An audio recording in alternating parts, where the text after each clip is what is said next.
ये संविधान डेमोक्रेसी है, संविधान की लोकतंत्र की हत्या हो रही है। मैं ये मांग करता हूं पूरा का पूरा स्कूल वो सस्पेंड होना चाहिए। मैं ये मांग करता हूं वहां का जिलाधीश एसपी भी सस्पेंड होना चाहिए। मैं ये कहता हूं उसकी कैबिनेट में केवल इस पर चर्चा होनी चाहिए। मैं ये कहता हूं 50 लाख से 5 लाख से कल्याण नहीं होगा। जो लोग ऐसा कर रहे हैं उनको फांसी लगनी चाहिए। जब किसी कत्ल करने वाले आदमी को एक बार फांसी लग जाएगी तो दूसरी बार कत्ल नहीं करेगा। और नहीं तो मैं अनुसूचित जाति के लोगों से कहता हूं, बाबा साहब ने कहा था मुझे शेर चाहिए, मुझे बकरी नहीं चाहिए। मरो तो यार एक बार मर जाओ ना, जिंदा रह के तुम क्या करोगे? तुम तो वैसे ही लाश हो। है एक बोतल में तुमको ये होश नहीं है कि मैं नाली पे खड़ा हूं कि दरवाजे पे खड़ा हूं, है ना? ये जहर तुमको पी रहा है। क्या तुम 1 किलो दूध नहीं पी सकते? क्या तुम बादाम नहीं खा सकते? क्या तुम पिस्ते नहीं खा सकते? क्या तुम अखरोट नहीं खा सकते? जिस दिन उस लड़के का कत्ल हुआ उस दिन लाखों आदमी वहां जालौर की सड़कों पे आ जाते, डीएम को जाकर के पूछते ऐसा क्यों हुआ है, एसपी से जाके पूछते ऐसा क्यों हुआ, और वहीं बैठ जाते और ये कहते जब तक हमको न्याय नहीं मिलता हम लड़के की लाश को जलने नहीं देंगे। क्या ऐसा किया? साड़ूपुर कांड के बाद ऐसा किया, सहारनपुर कांड के बाद ऐसा किया, हाथरस कांड के बाद ऐसा किया। बड़े बड़े लोग रेलवे की कमेटियों के चेयरमैन बने हुए हैं और वो अपने को राष्ट्रपति से भी ज्यादा समझते हैं।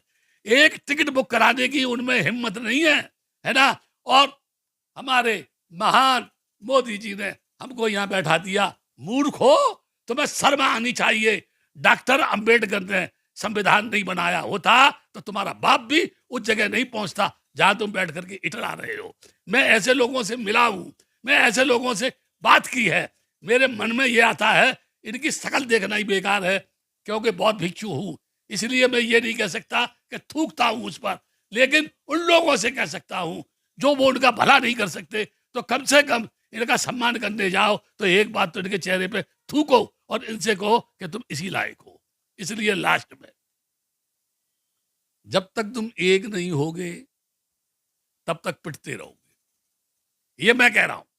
और मैं हमेशा ये कहता हूं, लोग मुझे गालियां देंगे मैं जानता हूं, जो लोग जिनको सुना रहा हूं वो भी गाली देंगे, जिन देवताओं की बात कर रहा हूं वो भी गाली देंगे, क्योंकि देवता तो मेरे सामने कोई आया नहीं। जब वो है ही नहीं तो आएगा कहां से?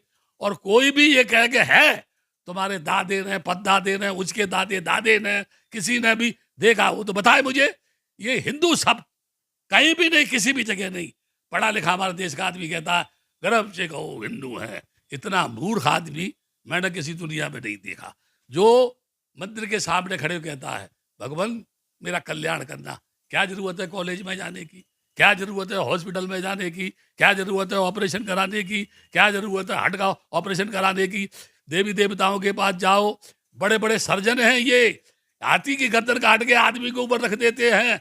उनसे जाके कहो मेरा हृदय निकाल करके किसी में घुसेड़ दो, उसका हृदय निकाल के मेरे अंदर फिट कर दो। किसी की टांग कटी है, दूसरे की टांग काट के इसमें फिट कर दो, मुझे ठीक कर दो, उसको लगड़ा कर दो। मैं कहता हूं कोई भी ऐसा सर्जन नहीं है इस देश के अंदर जो ऐसा कर दे।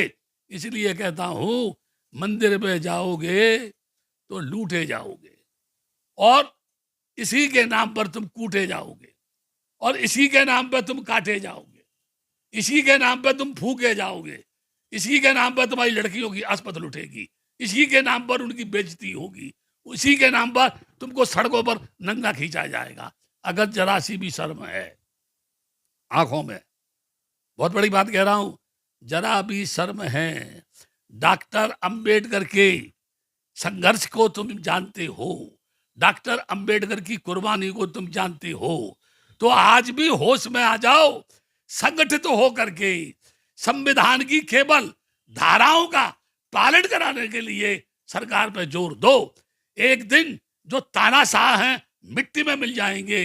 डॉक्टर अंबेडकर का संविधान अगर तुमने जान लिया तो तुम वहां बैठे होगे जहां खड़े तुम भीख मांग रहे हो। अगर तुम्हें भीख मांगने का शौक है तो भीख मांगते मांगते मर जाओगे। कोई भी तुमको भीख में डॉलर देने के लिए, सोने के सिक्के देने के लिए, बढ़िया भोजन शुद्ध घी देने के लिए नहीं आएगा।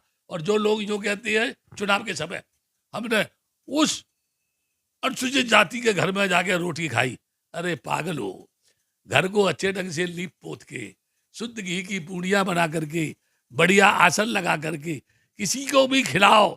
अरे जिसका पेट भी भरा होगा वो भी ये कहेगा क्या बढ़िया भोजन है। कब? जब वोट पड़ रहे होंगे। जब क्या प्रधानमंत्री कभी उन लोगों के घर में दोबारा गए चुनने के बाद कि हम जाकर के वहां रोटी खा लें? वो बनारस जिसकी दुहाई दे रहे हैं, वो राम मंदिर जिसकी दुहाई दे रहे हैं, ये मैं बौद्धों से कहना चाहता हूं। ये जो बाबा साहब के लोग जो कहते हैं हम बौद्ध हैं, उनसे कहना चाहता हूं, जिस पुष्पमिंद शुंग ने बृहदत्त का वध करके, भिक्षुओं का कत्ल करके, 84,000 बुद्ध विहारों को नष्ट करके वहां उस जगह पर राम का मंदिर बना दिया, बौद्धों का आदर्शों की हत्या कर दी।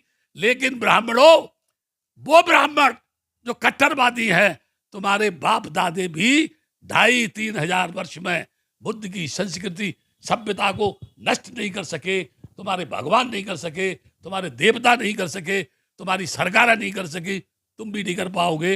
होश में आ जाओ।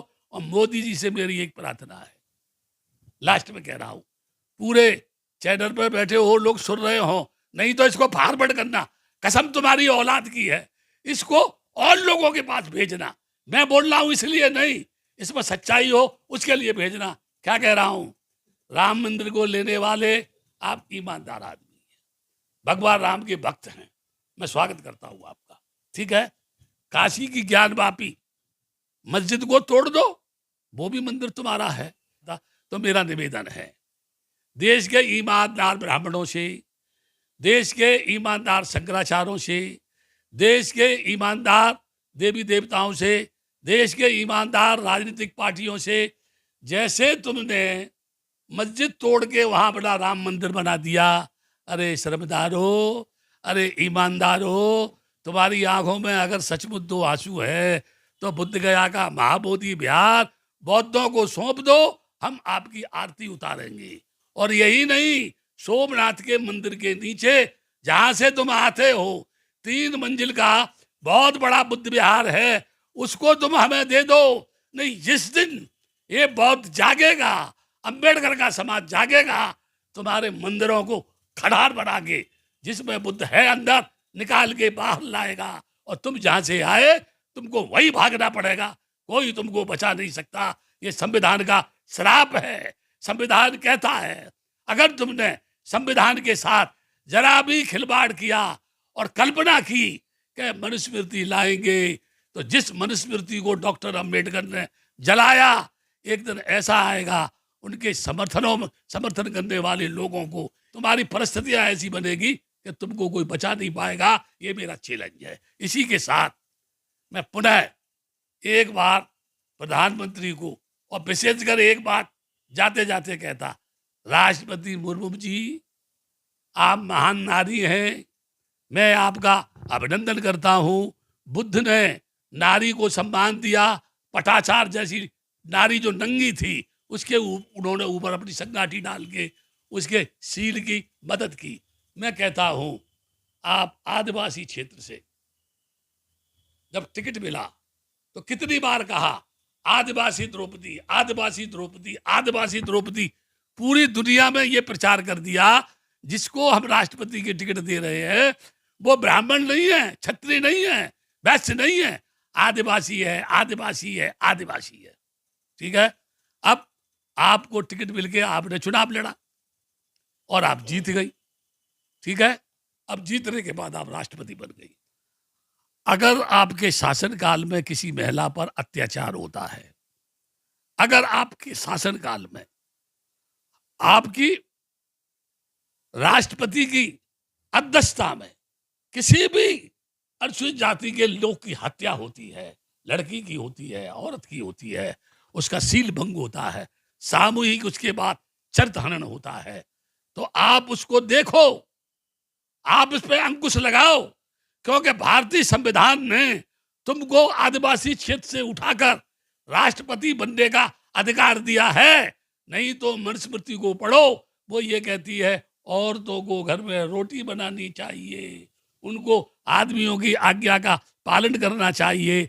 एक नारी होकर के अगर तुम भारत की महिलाओं की रक्षा नहीं कर सकी, आम जनता की रक्षा नहीं कर सकी, सबसे निचले पायदान पर जीने वाली अनुसूचित जाति के लोगों की रक्षा नहीं कर सकी, मेरा निवेदन है आप इस पर पूर्णता से अंकुश लगाएंगी, ध्यान देंगी, इस बर्बरता को रोकेंगी। नहीं, संविधान की लोकतंत्र की भावना रात में भी तुम्हें सपन में आएगी और कहेगी, ए द्रौपदी मुर्मुम, तुम सो रही हो, उठो। उस क्षेत्र में एक अनुसूचित जाति के औरत की हत्या कर दी गई, तुम सो रही हो।